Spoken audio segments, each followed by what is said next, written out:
Em nome de Vossa Excelência, ministro Alexandre, dileto amigo, cumprimento todos os ministros e ministras do Tribunal Superior do Trabalho aqui presentes. Cumprimento as excelentíssimas desembargadoras e desembargadores dos Tribunais Regionais do Trabalho, na pessoa da desembargadora Margarete, do TRT da 5ª Região. Cumprimento os acadêmicos, a pessoa do ilustre presidente desta distinguida academia, Dr. João de Lima Teixeira Filho, e agradeço desde já a honra do convite que me foi formulado há um ano atrás. Não é?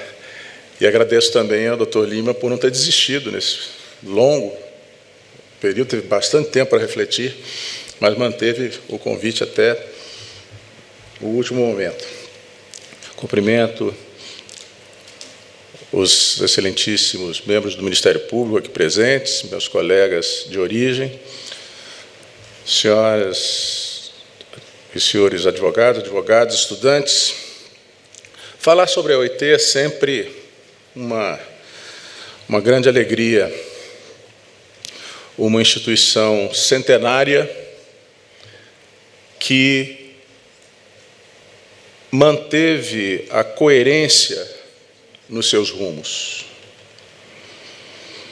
Pretendo aqui abordar, e prometo me conter em relação ao tempo para não avançarmos demais. Vossa Excelência já ouviram aqui grandes estudiosos e acadêmicos. Pretendo abordar 4 momentos fundamentais da trajetória da Organização Internacional do Trabalho. Eu acho que eu ia precisar do passador. Tá. Obrigado, muito agradecido. Tá. Esse aqui? Esse. 4 momentos históricos marcantes na história da Organização Internacional do Trabalho. E, obviamente, o primeiro deles é a criação da OIT com o Tratado de Versalhes. O mundo acabava de testemunhar o conflito mais terrível jamais verificado na história, com o envolvimento de diversas nações, muitos mortos, exércitos de mutilados. E, naquele momento em que se punha termo à Primeira Guerra Mundial, a preocupação era uma só: alcançar a paz duradoura.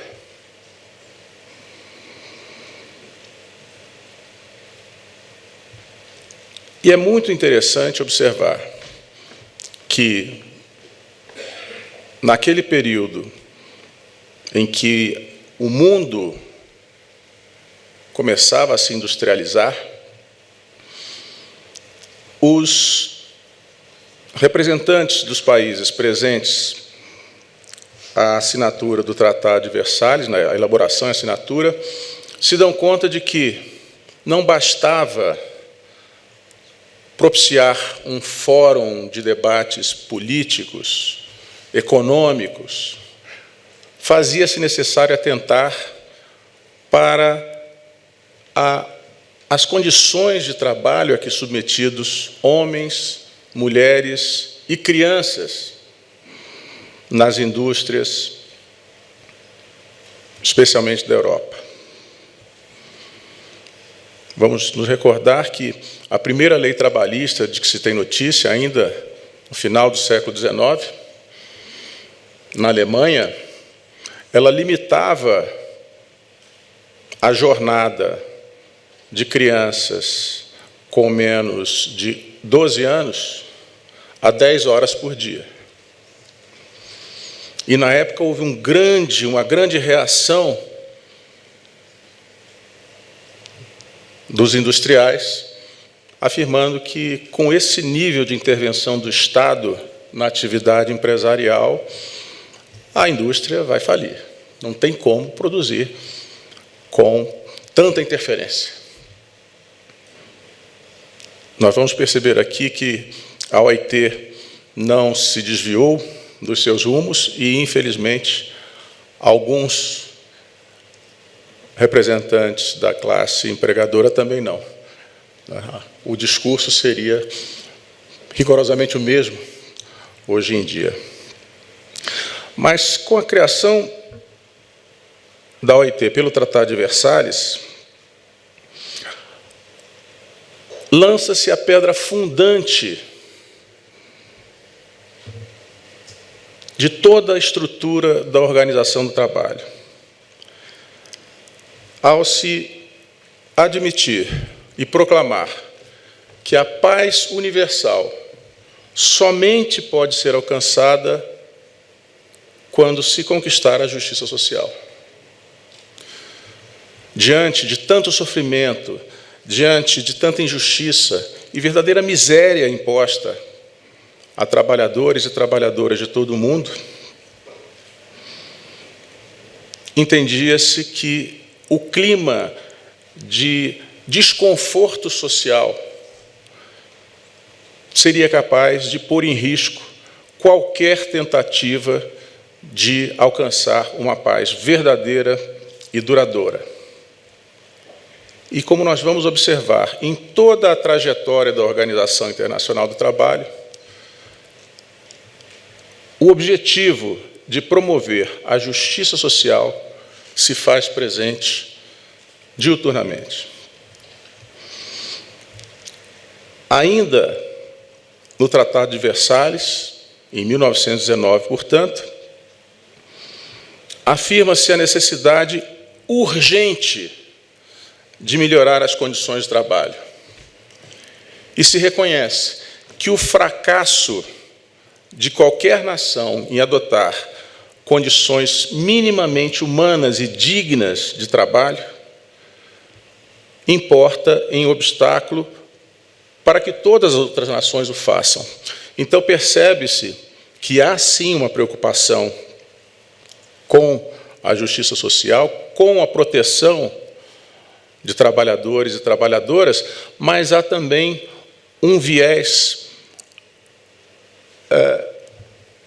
relacionado com a necessidade de assegurar uma competitividade justa entre as nações. E é exatamente por isso que, no artigo 427 da Declaração, da Convenção de Viena, do Tratado de Versalhes, afirma-se que o trabalho não é uma mercadoria. É interessante que essa afirmação ela se tornou mais conhecida e circula em algumas obras como um princípio básico introduzido com a Declaração de Filadélfia. Mas ela já estava lá no Tratado de Versalhes, lá na origem, embora com essa visão, vamos dizer, limitada a assegurar justa competitividade. O trabalho não é uma mercadoria, portanto, não pode ser utilizado como vantagem comparativa na relação competitiva entre os Estados. É interessante mencionar que, no próprio tratado,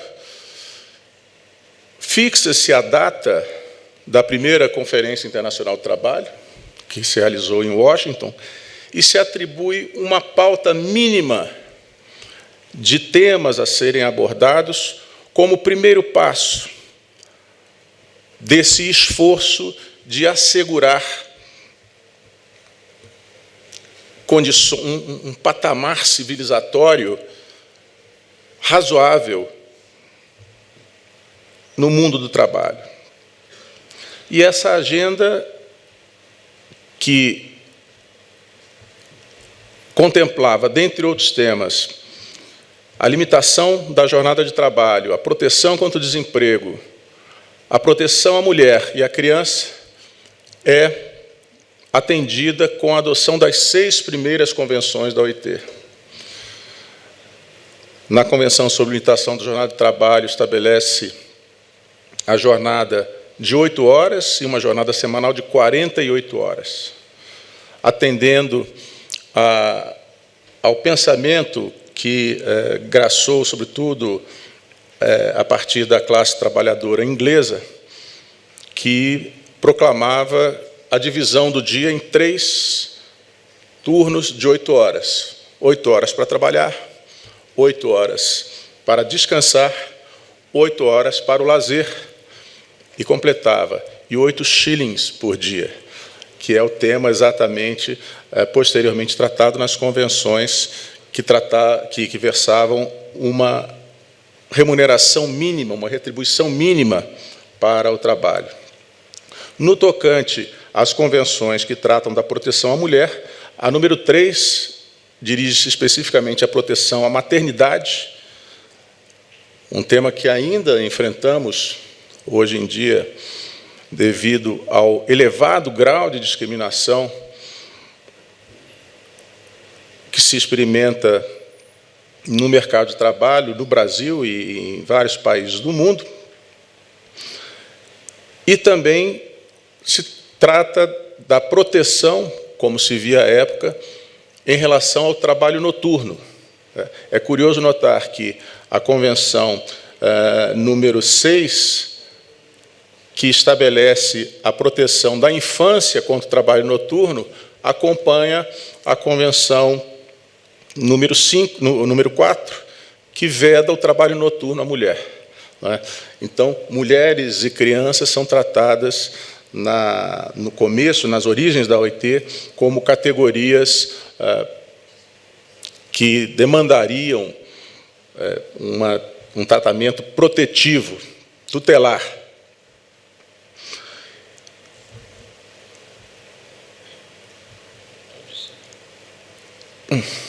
Obrigado. O artigo 427 elenca 9 princípios gerais que devem ser seguidos por essa nova organização, definida pelo presidente norte-americano Franklin Roosevelt como uma ideia selvagem. Não é? Afinal de contas, foi o primeiro e único organismo do sistema internacional com composição tripartite. Trabalhadores e empregadores participam das atividades da OIT, não como convidados, como é o caso de alguns organismos, algumas organizações das Nações Unidas, nem com status consultivo, como é o caso da própria Comissão de Direitos Humanos. Eles são titulares, detêm o poder decisório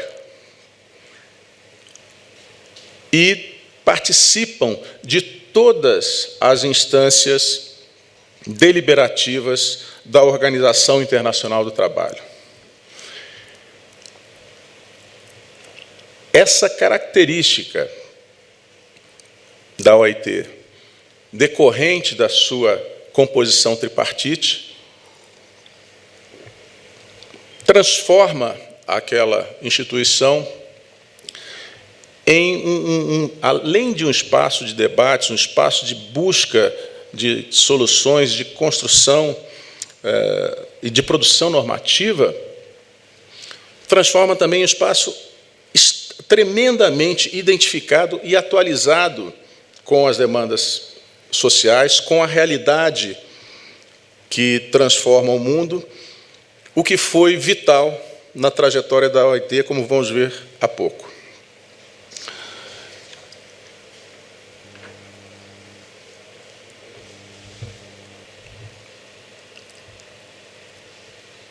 Com o fim da Primeira Guerra, o Tratado de Versalhes, mediante o qual se criou a OIT, também instituiu a Liga das Nações.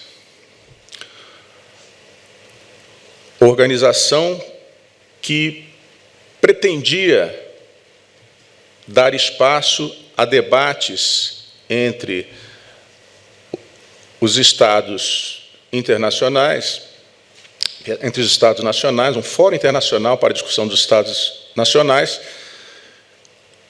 visando a permitir a composição de conflitos antes de se chegar àquele estágio último do recurso à violência.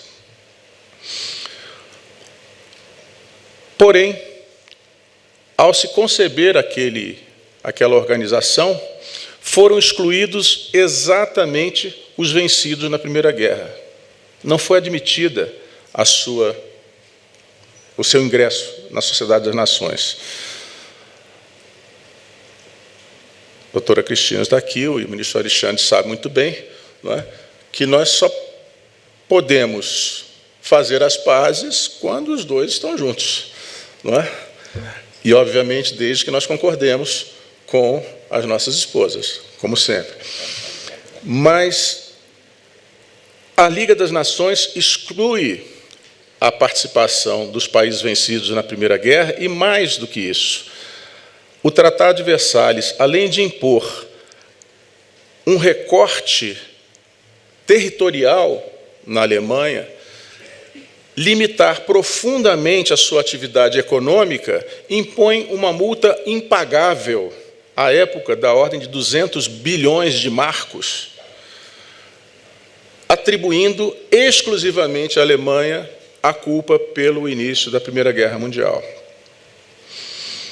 Isso gera insatisfação, agrava a crise econômica da Alemanha, que já vinha de uma situação em que seus recursos haviam se exaurido pela guerra, e gera um caldo de cultura que favoreceu o surgimento de uma ideologia salvadora da pátria. Uma ideologia que prometia resgatar o orgulho de pertencer àquele solo, que prometia devolver a Alemanha ao seu devido lugar, que prometia promover ao ápice da humanidade a raça verdadeiramente pura. E tivemos a ascensão do Partido Nacional Socialista e do nazismo na Alemanha. E, em seguida, o desastre da Segunda Guerra Mundial. Um evento ainda mais incruento, 60 milhões de mortes, 6 milhões deles nos campos de concentração, judeus, mas não foram só judeus, foram também negros, homossexuais, população roma, pessoas com deficiência física. E o mundo claramente percebeu que a Liga das Nações não cumpria a sua finalidade. E é interessante nós observarmos que, em 1941, ainda não se tinha uma indicação para que lado seria vitorioso na Segunda Guerra.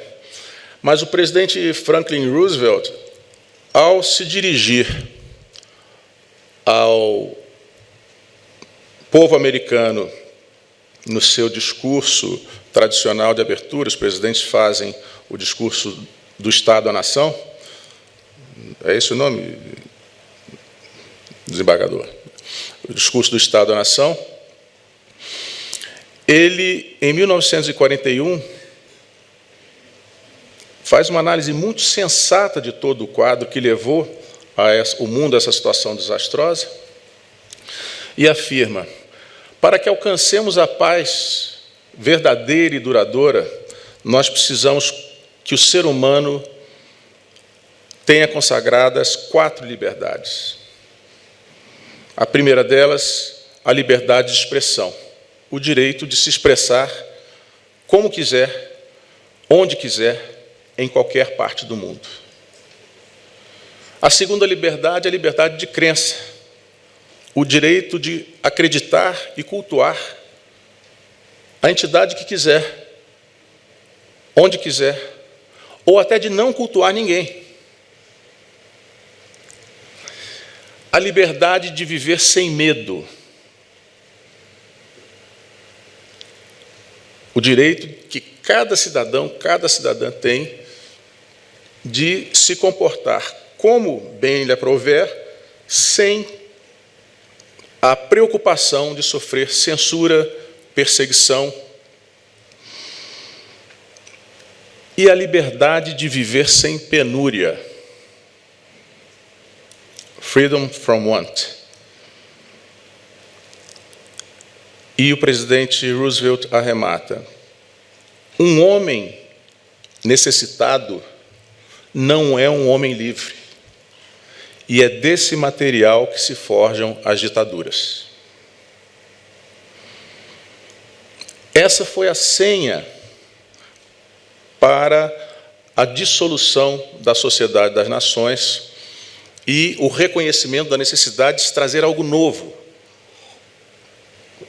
algo que realmente pudesse assegurar aos seres humanos uma base de dignidade, um estágio civilizatório que efetivamente prevenisse conflitos no futuro. Em 1946, nós tivemos a extinção da Sociedade da Liga das Nações, a criação da ONU, e dos órgãos, das entidades vinculadas à Liga das Nações, a única sobrevivente foi a Organização Internacional do Trabalho. Por uma razão, porque em 1944, antes, portanto, da dissolução da Liga das Nações, a OIT se reinventa. A OIT absorve essa mensagem vinda ou vocalizada pelo presidente Roosevelt e adota a Declaração de Filadélfia, que mais tarde se incorpora ao próprio texto da Constituição da OIT pela profundidade das transformações que introduziu naquela organização. Relembrando o Tratado de Versalhes e reafirmando a sua identidade, a Declaração de Filadélfia afirma que a paz duradoura se assenta na justiça social, reafirma que o trabalho não é uma mercadoria, mas faz uma ressignificação desse princípio, ao mais adiante afirmar ou declarar solenemente que todos os seres humanos, sem exceção, têm direitos no trabalho decorrentes da sua condição de seres humanos com dignidade, com liberdade e igualdade de oportunidades. Então, nós deixamos de ter a expressão do trabalho, que o trabalho não é uma mercadoria, como uma mera visão de vantagens comparativas e passamos a compreender a dimensão humana desse enunciado. Se o trabalho não é uma mercadoria, os trabalhadores não são objetos. Não podem ser substituídos quando quebram. Eles têm aspirações, têm anseios e, acima de tudo, têm direitos. E afirma que a liberdade de expressão, e aí, de novo, referência direta ao discurso do presidente Franklin Roosevelt, e de associação é condição indispensável ao progresso ininterrupto. Reconhece, portanto, que a liberdade de associação ou liberdade sindical, como queiram, a liberdade de associar-se ou não a um ente representativo de trabalhadores e de empregadores é uma dimensão do direito humano fundamental à liberdade de expressão. E aí temos, na consagração da liberdade de expressão e de associação, erigido um importante pilar da atuação da Organização Internacional do Trabalho. O diálogo social é o caminho pelo qual se deve buscar construir estándares, patamares crescentes de reconhecimento dos direitos essenciais, indispensáveis à vida digna de trabalhadores e empregadores.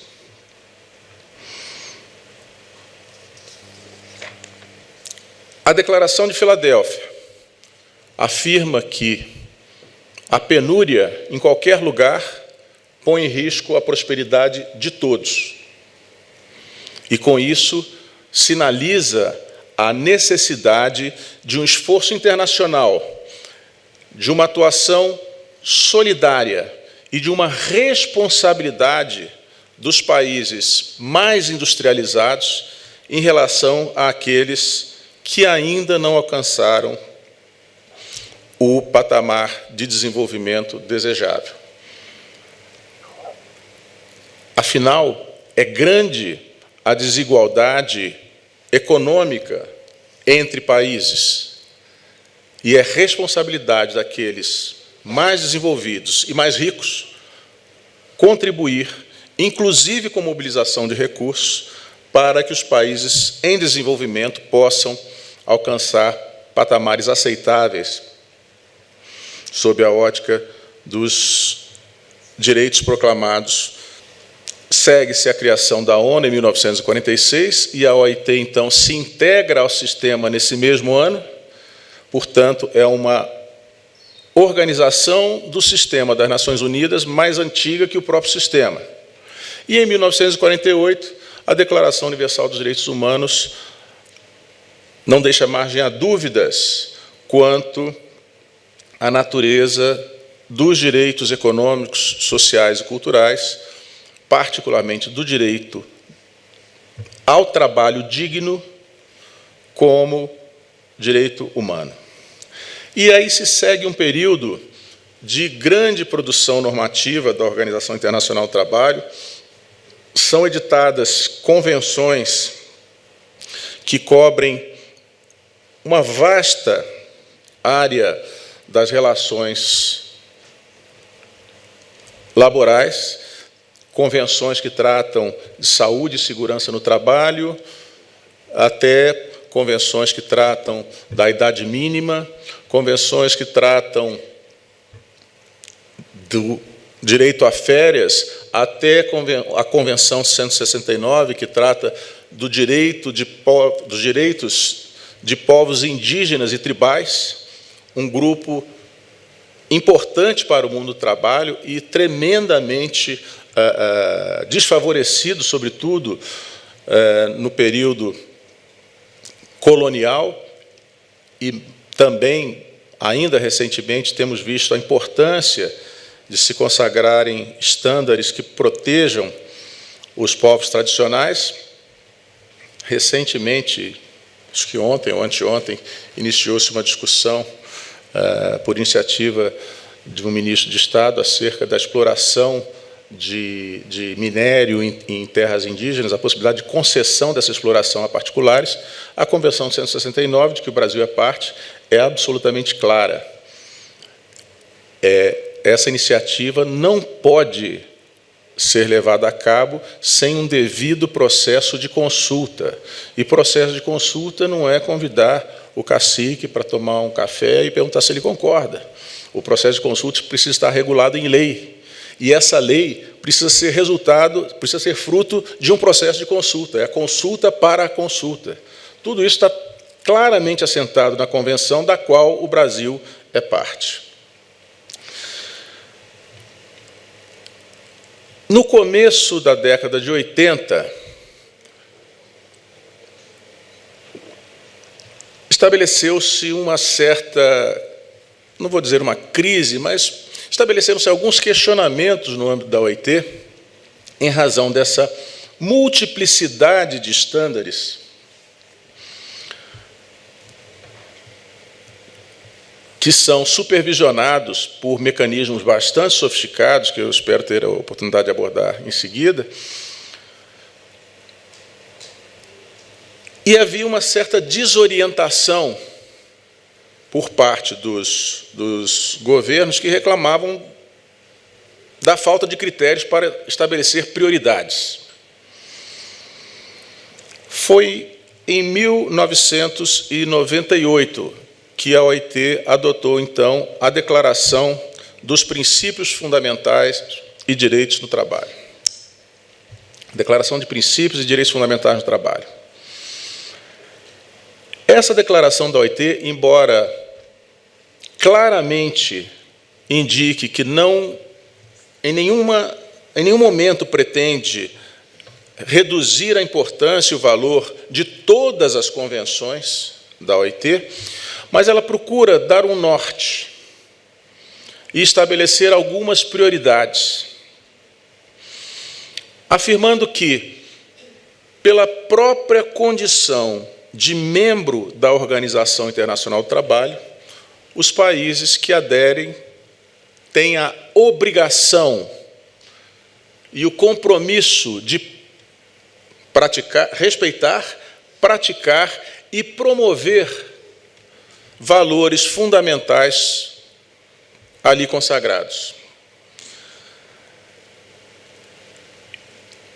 Mais uma vez, a declaração reafirma o princípio da justiça social como pressuposto para a paz universal e permanente, reconhece os benefícios trazidos pelo crescimento econômico, mas também afirma que o mero crescimento econômico não é capaz, por si só, de assegurar essa justiça social. Há que haver intervenção, em alguma medida, para que esses benefícios possam ser corretamente compartilhados, e exorta a OIT a trazer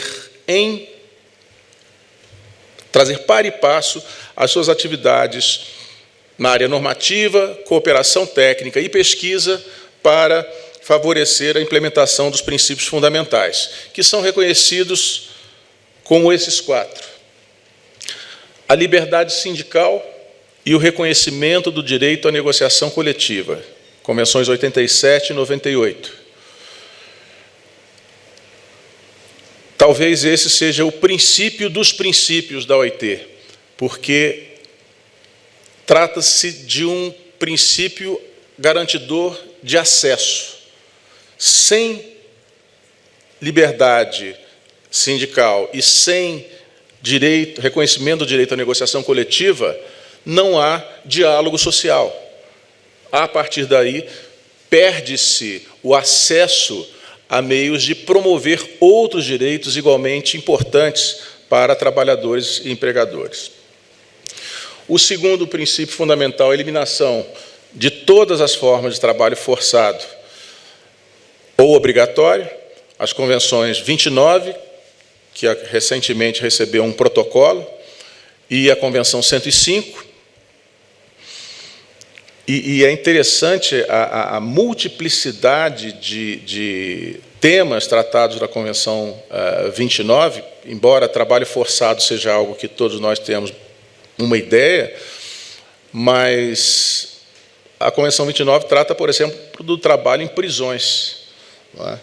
O trabalho executado nas prisões, quando posto à disposição de um terceiro, de uma empresa, ele pode caracterizar trabalho forçado se não forem asseguradas condições de transparência,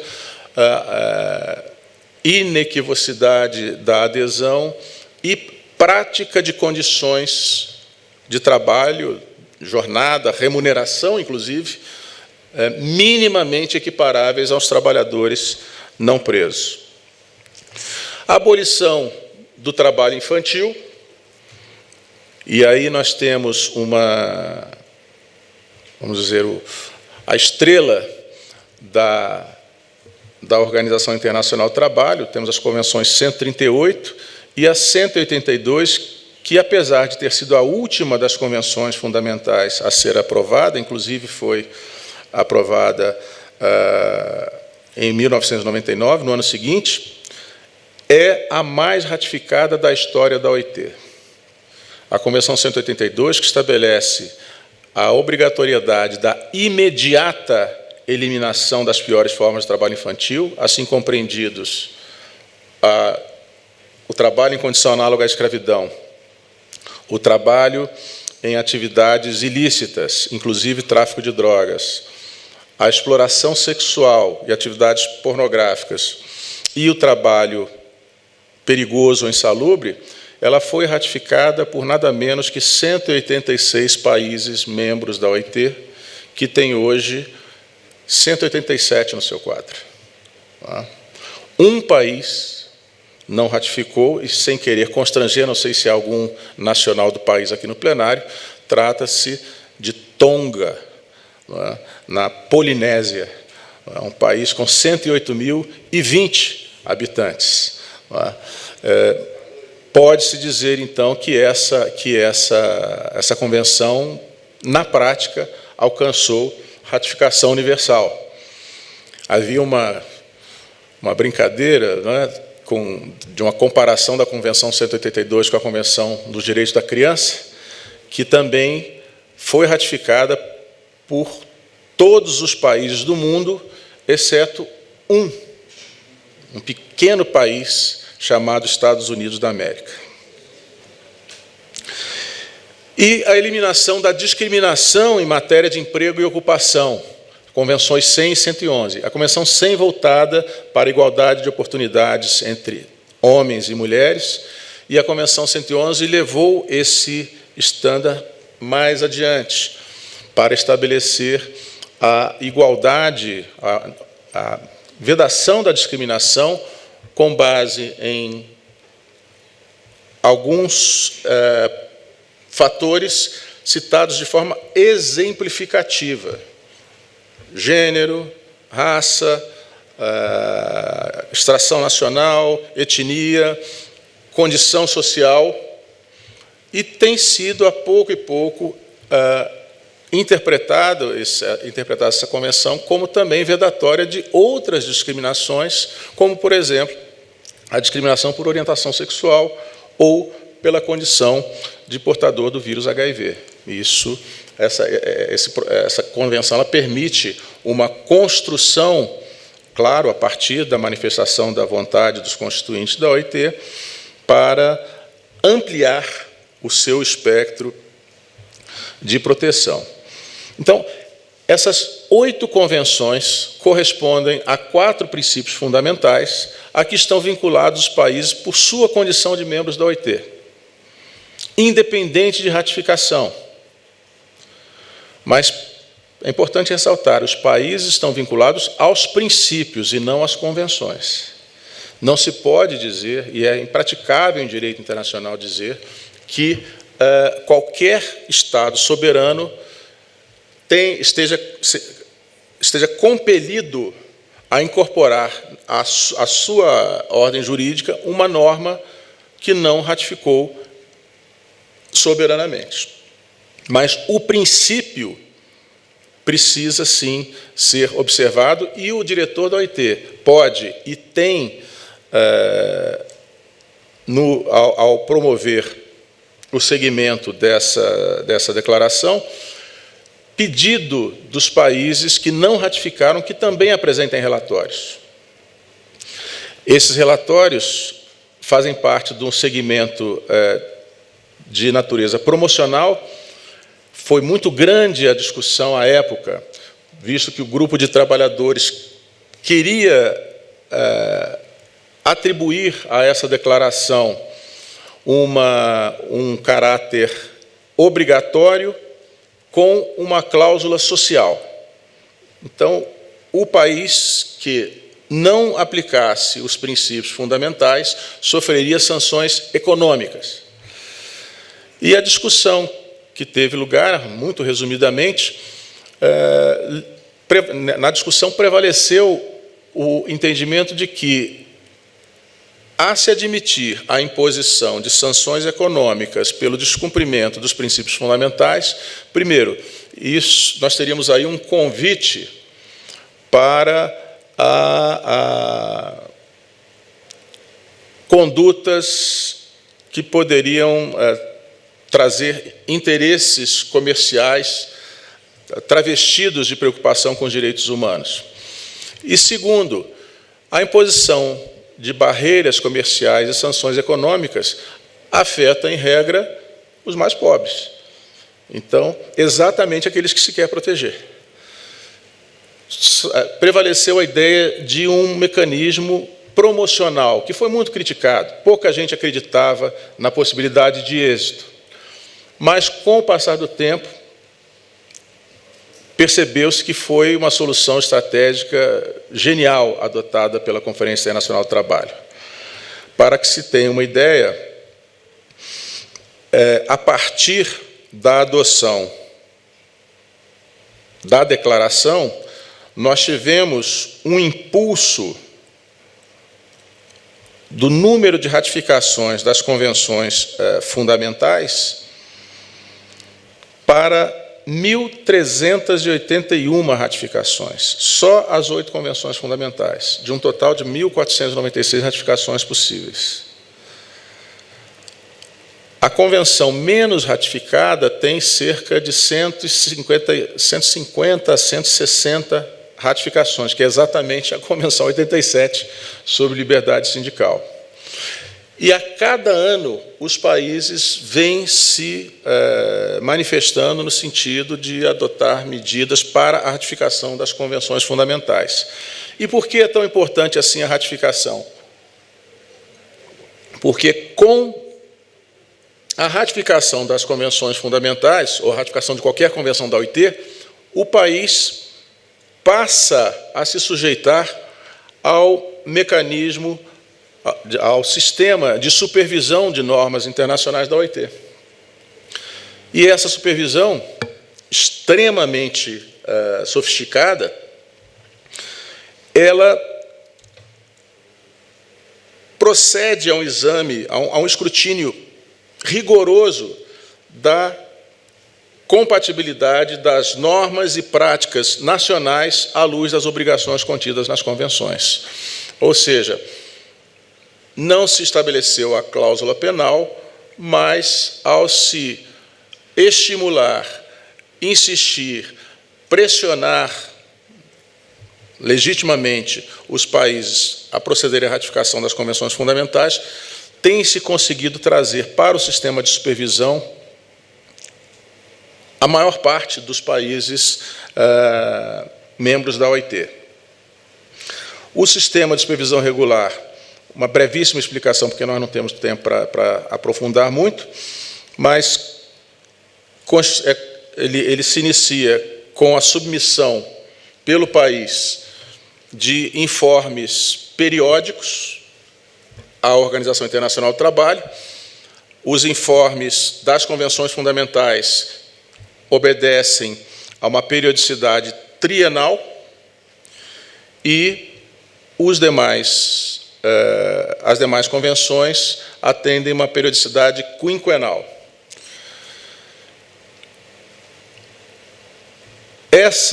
Esses informes dos governos obrigatoriamente precisam ser remetidos às organizações representativas de trabalhadores e empregadores, que também agregam os seus comentários, as suas informações, e tudo isso é encaminhado para a comissão de peritos da OIT. São 20 peritos, 20 juristas independentes, não é? 5 de cada região geográfica da OIT. A OIT é dividida em África, Ásia e Oceania, Américas e Caribe e Europa. E esses peritos se reúnem anualmente para examinar os relatórios apresentados. E, a partir daí, ao identificar inconsistências na legislação ou na prática dos países com as obrigações advindas das convenções, expedem as suas observações.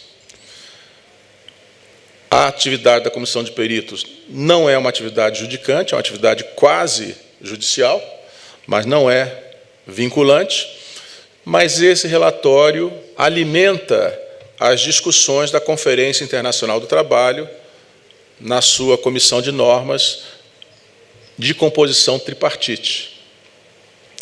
Aliás, a comissão de peritos é um dos poucos órgãos da OIT que não tem composição tripartite, nem ingerência de qualquer representante, seja de trabalhadores, empregadores ou de governo. A seleção desse grupo é extremamente rigorosa no que diz respeito à independência dos seus membros. E a Conferência Internacional do Trabalho, sim, seleciona dos mais de 1.600 casos examinados anualmente pela Comissão de Peritos, 48 que figuram numa lista longa, os 48 mais graves, e, posteriormente, mais perto da conferência, ali pelo mês de maio, reduz para 24. E esses 24 casos são discutidos publicamente. E essa é a maior sanção que a OIT pode impor a quem descumpre as obrigações previstas nas suas convenções. Uma discussão pública, a representação diplomática e, às vezes, até o ministro do Trabalho é convidado a prestar os esclarecimentos em nome do país e pode parecer curioso, mas o peso dessa sanção moral é tão grande que muitos países, quando tomam conhecimento de que o seu caso está sendo cogitado de ser examinado na Conferência Internacional do Trabalho, iniciam um processo de gestões junto aos atores sociais para que isso não aconteça, porque, efetivamente, há uma grande exposição negativa dos países que são levados a essa situação. Temos ainda o sistema de supervisão especial, que é dirigido ao Conselho de Administração, que basicamente examina reclamações que são reclamações contra o descumprimento das normas ratificadas, trazidas por entes representativos de trabalhadores e empregadores.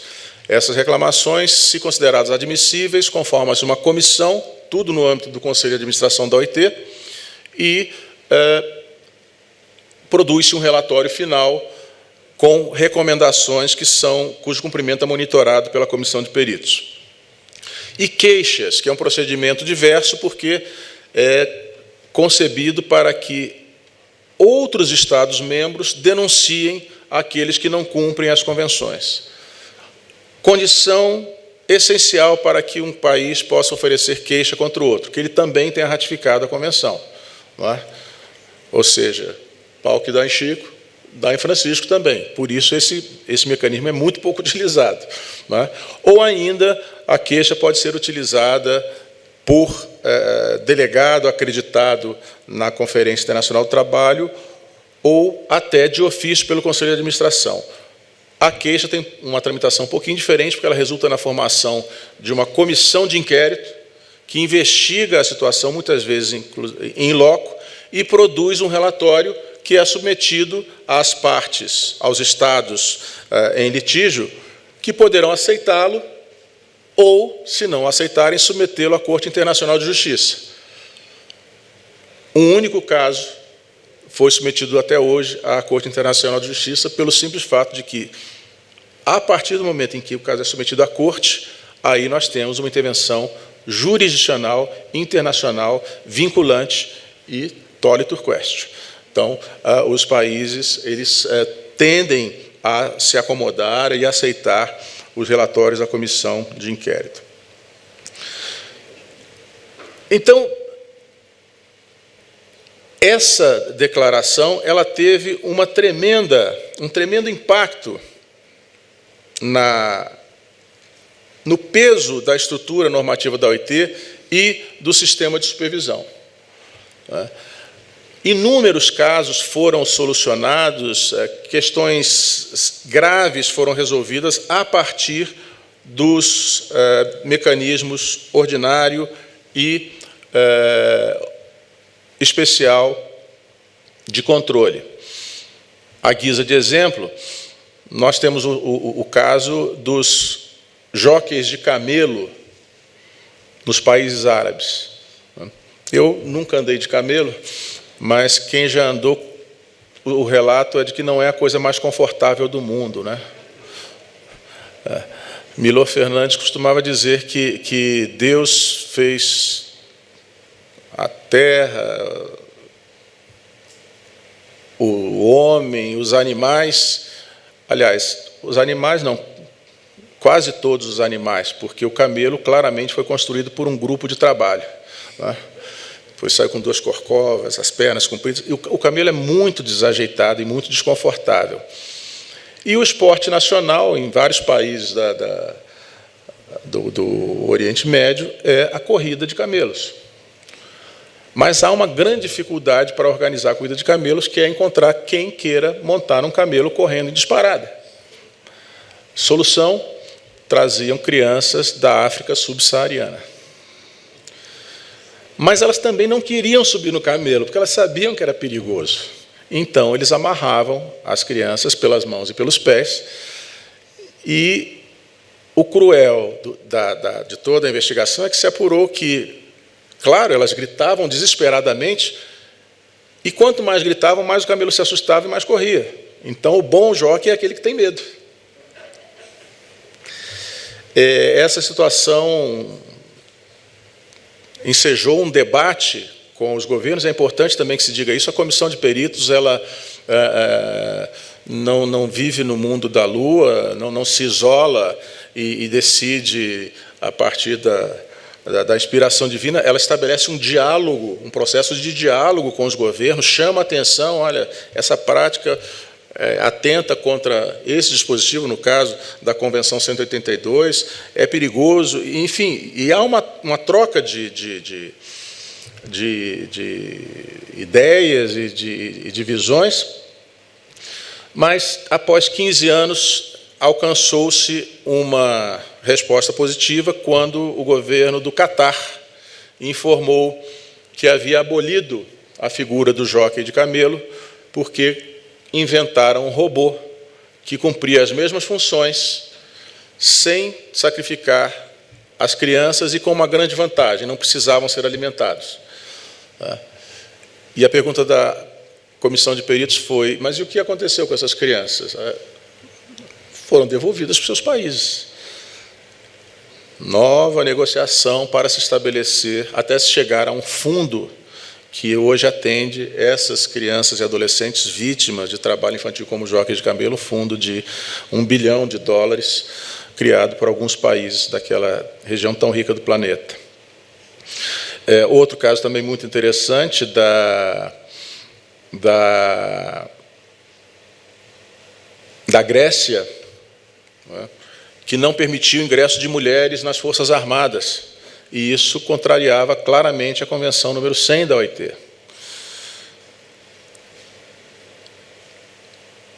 Recomendou-se que buscasse estudar a viabilidade de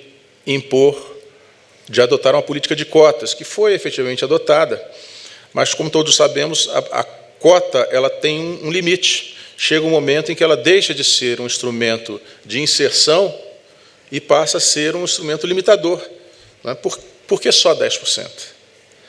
Não 15%, não 20%. E aí isso provocou uma tremenda irritação no governo grego, que acusou a OIT de não saber o que queria. Hora quer cota, hora não quer cota.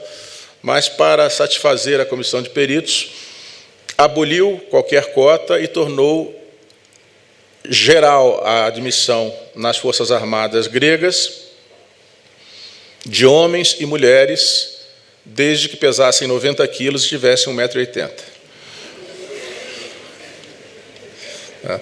Caso claro de discriminação indireta. De novo, nova negociação e, finalmente, houve a adequação aos padrões da Convenção 100.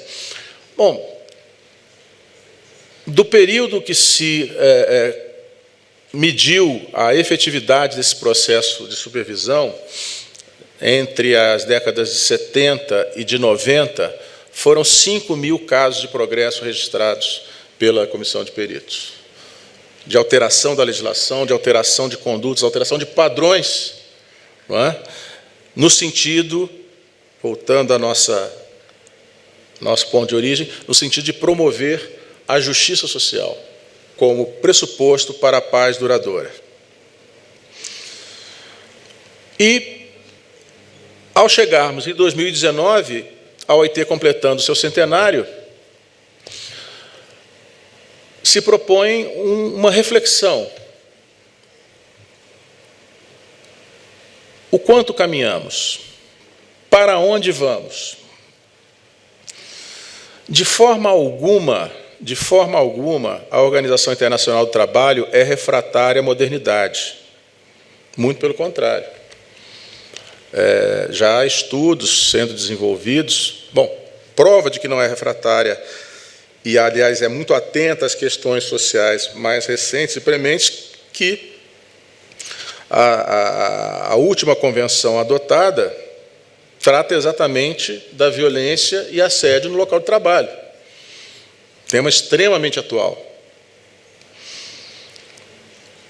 Há comissões constituídas para estudar os novos arranjos do mundo do trabalho. A OIT não pode ignorar o trabalho em plataformas, por exemplo. Mas, seguramente, não se pode admitir que o trabalho em plataforma seja um instrumento de tamanha precarização que leve um trabalhador, um jovem, que pedala de 12 a 14 horas por dia, morra de exaustão em via pública e a representante da empresa, acionada por uma transeunte que se compadeceu, responder, primeiro, que não tem nenhuma obrigação de mandar socorro porque ele não é empregado. Segundo, que antes de interná-lo, que ele ligue para comunicar que não vai realizar as outras entregas para outro trabalhador poder ser designado no lugar dele.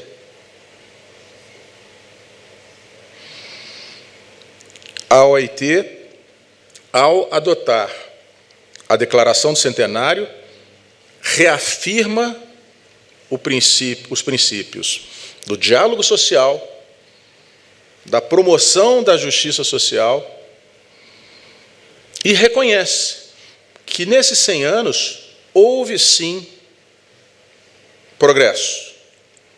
Houve avanços sociais e econômicos históricos, mas também reconhece que persistem situações de miséria, de desigualdade, de injustiça, de conflito, de desastres e de emergências humanitárias. Nós temos no mundo hoje 80 milhões de pessoas deslocadas por força de desastres provocados pelo homem ou não e de conflitos armados.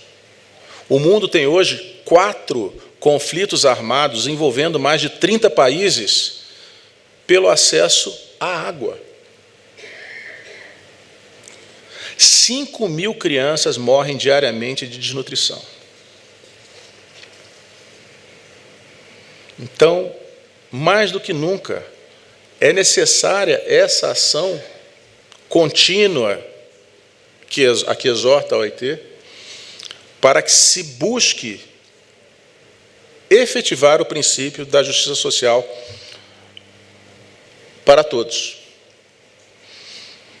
E propõe que se faça isso pela promoção do trabalho decente. A OIT reconhece a importância dos empreendimentos sustentáveis, a importância do empreendedorismo, inclusive das cooperativas, que cita nominalmente.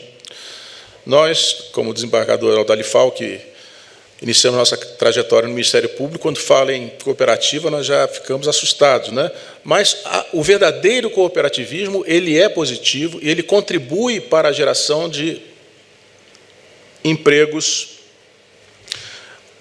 de riqueza econômica e, consequentemente, de emprego decente, de trabalho decente.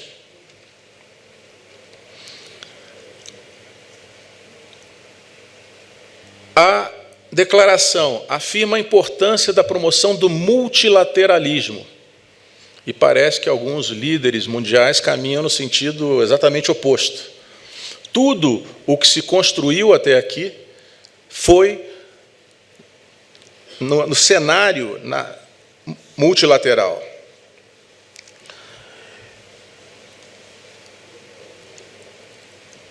A OIT se compromete na declaração do centenário, se compromete com o mundo livre de violência e assédio. E, nessa medida, eu me recordo do professor Oscar Hermida, que sempre encerrava as suas palestras afirmando que o trabalhador e a trabalhadora não despem o paletó de cidadãos para vestir o macacão de operário. Se nós avançamos tanto no reconhecimento da dignidade íncita ao ser humano, desde a Declaração de 1948, não é possível que o ambiente de trabalho se torne um local onde possa graçar as agressões a esses mesmos direitos que não seriam praticadas fora do ambiente de trabalho. Aliás, com mais razão ainda, o ambiente de trabalho deve ser um lugar de preservação plena da cidadania, da saúde e da seguridade desses trabalhadores e trabalhadoras. A declaração define como objetivo alcançar o desenvolvimento sustentado, sustentável e inclusivo. Sustentado no sentido de que esse desenvolvimento deve ser progressivo, deve ser permanente ao longo do tempo. Sustentável no sentido de que ele não deve exaurir as fontes que, inclusive as ambientais, que promovem ou que estão na base daquele processo de desenvolvimento. E inclusivo.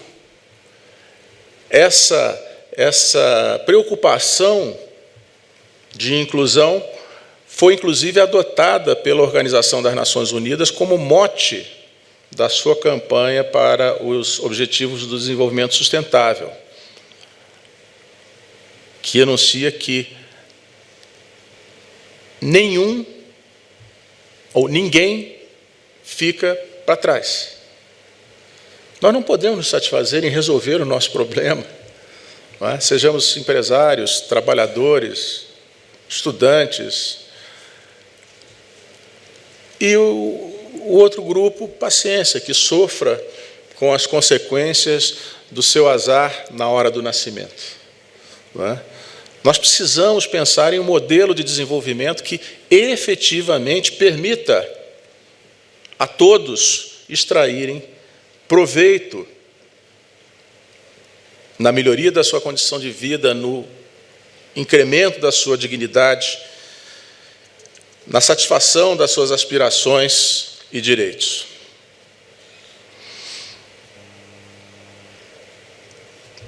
Em última análise, o que se pretende é a construção de um futuro em que se assegure o trabalho decente, assim entendido como aquele escolhido de forma livre, assegurado uma retribuição digna, que permita uma existência digna, com direitos.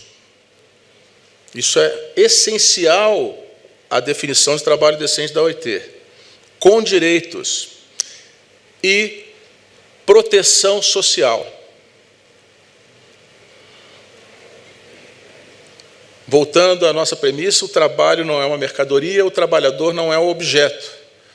No momento que ele se desgasta, em que ele mais precisa dessa solidariedade para que possa sobreviver na hipótese de um acidente, de uma doença, ele não pode ser simplesmente abandonado. Embora ele não esteja, naquele momento, contribuindo diretamente para a geração da riqueza, ele tem o direito, como ser humano, de receber a assistência.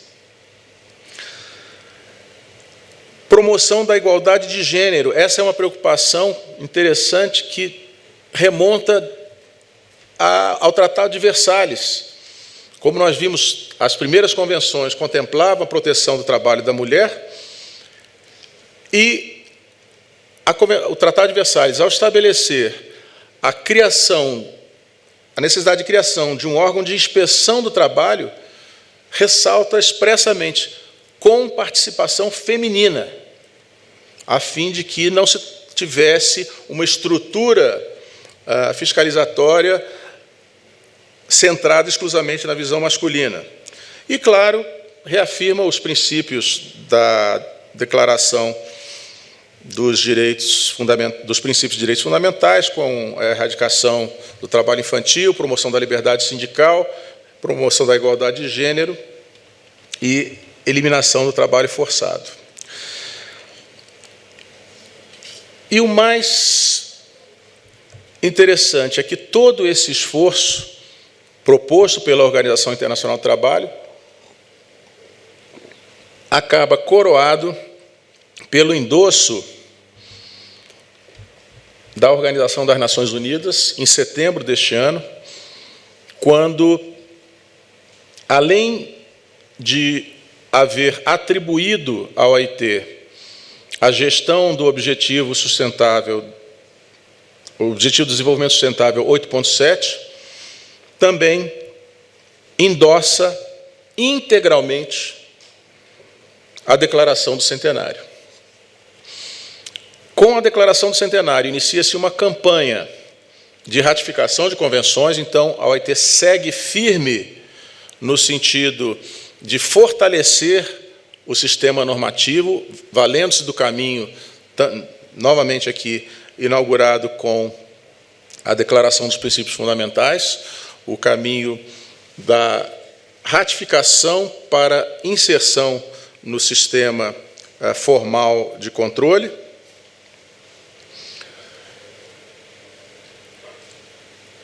E busca-se também traçar estratégias que fortaleçam a cooperação técnica. A OIT ela não se resume a editar as convenções e a acompanhar o seu cumprimento. Ela vai a campo, ela põe técnicos à disposição dos países para a promoção de atividades de cooperação. Inclusive, o Brasil, durante um bom tempo, liderou os esforços da OIT na cooperação Sul-Sul, como, por exemplo, o projeto Combate ao Trabalho Forçado no Peru e no Paraguai, a promoção do trabalho decente no algodão, com Moçambique e Paraguai de novo, no combate ao tráfico de pessoas, combate ao trabalho forçado, ou seja, o Programa de Combate ao Trabalho Infantil, o IPEC, está no Brasil desde 1990. Então, há um efetivo envolvimento da OIT com os seus países membros para dar concretude àquele objetivo inicial a que me referi, de realizar justiça social pela promoção do trabalho decente. É nesse sentido que, como disse no início, a OIT é uma organização que não se desviou do seu caminho. Absorveu as inovações, buscou adequar-se aos novos momentos, mas manteve-se coerente nessa caminhada. E é exatamente por isso que é extremamente impróprio que qualquer governo do mundo, ao se ver desagradado por questionamentos trazidos, seja pela comissão de peritos, seja pela comissão de aplicação de normas, seja pelo Comitê de Liberdade Sindical, procure desqualificar essa instituição que ganhou o Prêmio Nobel 2 vezes, o Prêmio Nobel da Paz. Essa instituição que foi fundamental no fim do regime do apartheid na África do Sul, e foi a primeira instituição visitada por Nelson Mandela quando saiu de Robben Island. Essa instituição que acolheu Lech Wałęsa quando era perseguido pelo regime comunista da Polônia. Uma instituição que não tem cores partidárias, ela tem, sim, o compromisso com a promoção da dignidade, dos direitos fundamentais e da justiça social pela promoção do trabalho decente. É fundamental que nós estejamos atentos e valorizemos o trabalho da Organização Internacional do Trabalho. Afinal de contas, como concluiu Franklin Roosevelt o seu discurso das 4 liberdades, disse ele: essa não é uma visão para um milênio distante. É a base definitiva para um mundo do nosso tempo, da nossa geração. Até aqui nós podemos ler essa declaração como nossa. Nós podemos nos apropriar integralmente dela. Disse ele: esse mundo onde prevaleçam a liberdade de expressão, a liberdade religiosa, a liberdade econômica, a liberdade do medo, esse mundo é a antítese da nova ordem de tirania que os ditadores querem criar com a explosão de uma bomba. E essa segunda parte nós diremos: essa já não tem mais nada a ver conosco. Talvez. Há um líder mundial que costuma afirmar que o mundo é um lugar perigoso. E com isso manipula o sentimento de medo da sociedade para justificar a sua conduta política e a promoção dos interesses que advoga. Em 2018, o mundo gastou em despesas militares 1 trilhão e 800 bilhões de dólares.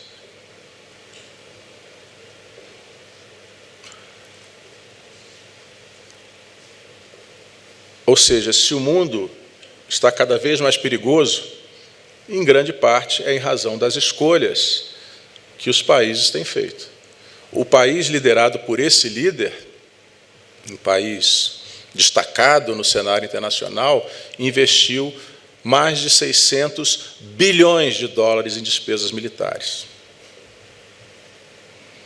Segundo a ONU, 30 bilhões de dólares seriam suficientes para erradicar a fome por um ano.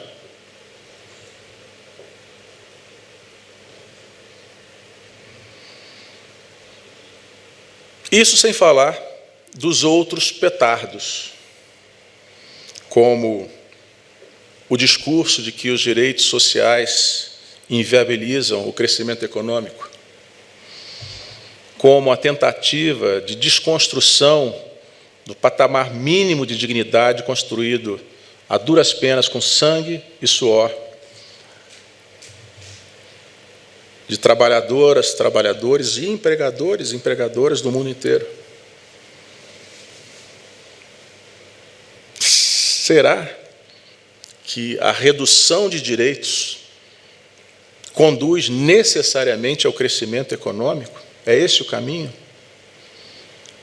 É a precarização, afinal, que vai nos fazer chegar a um patamar de conforto e de desenvolvimento que almejamos? É esse o desenvolvimento que nós queremos? A OIT já se pronunciou. Para ela, o desenvolvimento que se quer é um desenvolvimento com justiça social, é um desenvolvimento sustentável sob a ótica econômica, sim, ambiental também, mas, sobretudo, sob a ótica social. Um desenvolvimento que não sacrifique vidas humanas em prol do lucro. Que, então, a OIT tenha vida longa, que os seus ideais se espraiem e que nós possamos, nós não, mas os nossos filhos, netos e bisnetos possam, em algum momento, no próximo centenário, talvez, comemorar o pleno atingimento dos objetivos da OIT. Muito obrigado. Olha, eu não tinha dúvida a respeito da palestra que seria proferida pelo ministro Lélio, que nos brindou e nos encantou com uma digressão histórica. Ele tem um único defeito, é tricolor, mas nem tudo é perfeito. Mas, ministro Lélio, pensava aqui, enquanto eu escutava a sua palestra, e pensava na legislação internacional, nos direitos mínimos para a dignidade, e comparava com o mundo atual, em que verificamos o desemprego, o desalento, a informalidade, a desigualdade social e a pobreza crescente, a falta de capacidade econômica para o consumo. Se o dinheiro não circula, a economia não vai bem. E para poder circular é preciso que se distribua melhor o dinheiro. E tudo isso leva exatamente ao contrário da justiça social, leva à injustiça social. E toda vez que a gente vê um quadro desse, a história ensina, a gente passa a ter uma questão social. A mesma questão social que nós tivemos antes de 1919. Exatamente. Nós temos, parece, um quadro perfeito para que isso aconteça.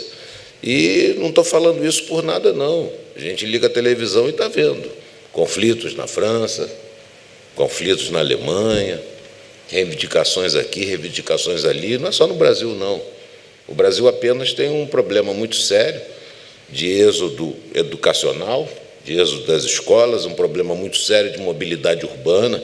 Para se chegar ao trabalho é uma complicação, isso quer dizer que para se chegar à escola também é. É um problema seríssimo de currículos, é um problema de má formação de professores. Ou seja, nós temos um quadro que talvez seja um quadro muito pior comparativamente com determinados países. Quando a gente dá uma olhadinha no site do Banco Mundial, fica assustado de ver que o Brasil, se investir hoje na educação, vai levar 260 anos para chegar ao mesmo patamar dos países desenvolvidos. Então, é um quadro realmente preocupante, em que faz com que tenhamos exatamente essas reflexões. Precisamos realmente investir corretamente. Acho que perdemos, em vários momentos da história, esse rumo, e penso que devemos, lógico, sem dúvida nenhuma, enaltecer a OIT por esse belo trabalho que ela vem fazendo e que isso seja realmente uma esperança de dias melhores. Então, agradeço em nome da academia imensamente. Eu sei que Vossa Excelência saiu de uma correição lá no Rio de Janeiro, depois de dias e dias trabalhando, veio diretamente para cá, ao fim da correição. Eu sei que a Gorete está esperando lá em Brasília. A corregedora do corregedor. A corregedora do corregedor, para poder estar aqui conosco. Eu sei da dificuldade disso. Agradeço mais uma vez a participação dos nossos confrades aqui, que eu não havia feito o registro, né? Confrade Bento, confrade Sandro, Neemias, e o confrade Sérgio, que fez aqui uma bela exposição, e todos os outros aqui presentes, e declaro, então, encerrada esta bela conferência. Muito obrigado.